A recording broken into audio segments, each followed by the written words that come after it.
This is the Iowa Weather Report for Monday, December 1st, 2014.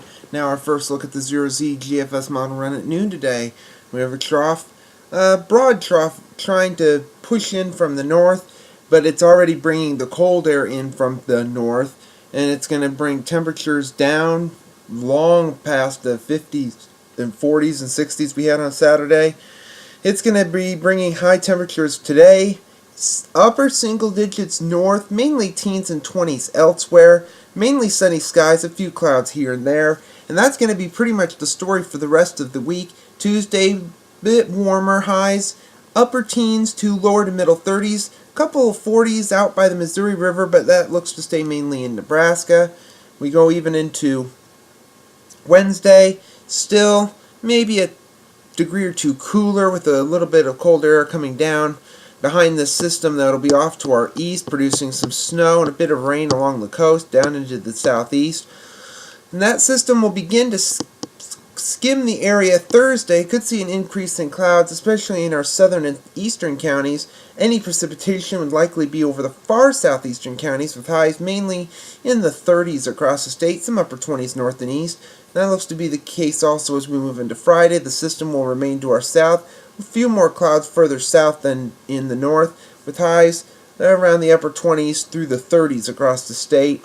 And even as we move into Saturday, it still is fairly dry. Any precipitation is from the Texoma region, the Arklatex, north and eastward through the mid-Atlantic and into the north and east. Nothing around here and nothing to our west. Even by Sunday, now we start to see a disturbance just to our south over Oklahoma and Texas, bringing quite a bit of precipitation there. This could too skim our southern counties late Sunday with a bit of precipitation at that time. And then next Monday, you can still see we're pretty much under a zonal flow. A lot of the true cold Arctic air is back up into Canada. You can see some disturbances, one over eastern Canada, one over the northern prairie provinces, one about to come into the Pacific Northwest, and you can see that here in the Gulf of Alaska, a big low pressure center, but it's slow to move, and that's leading to our situation here being slow to move, which means nothing really happening. Going into the extended period, well, then something does start to happen as we go into this extended period. Here's on the 12th of December. Trough axis moving in from the west, and it's a decent-sized one. You have a bit of a disturbance to the south and west, one to the north and west. Could develop a system with a little bit of rain, and in our case, could be a bit of snow. It's a little disorganized. It's still more than a week and a half out, so we have plenty of time to watch it in coming days. And then at the end of the forecast, at the 16th of December, only 9 days before Christmas, now we have a trough, somewhat of a trough over the Great Lakes and into the north and east, but it's not a very deep one, and the air is not really coming straight out of the North Pole, but it's cold enough that it will bring temperatures down below seasonal averages, maybe a few snow squalls across the Great Lakes. Another system is crashing into the west, and that may have to be watched as well.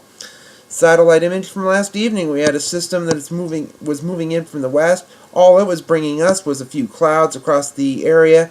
A lot of precipitation back off to the west, but that will miss us as well. Could see some wintry precipitation just to our south, and you'll see that with the watch warning map.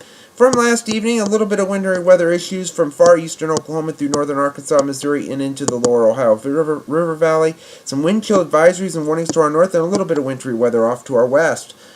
The QPF chart precipitation over the next 5 days through Friday evening at 6 o'clock, showing very little precipitation around here, maybe a hundredth or two in our far southeastern counties, heaviest across the Ohio and Tennessee River Valley and across the west, where they desperately need the rain.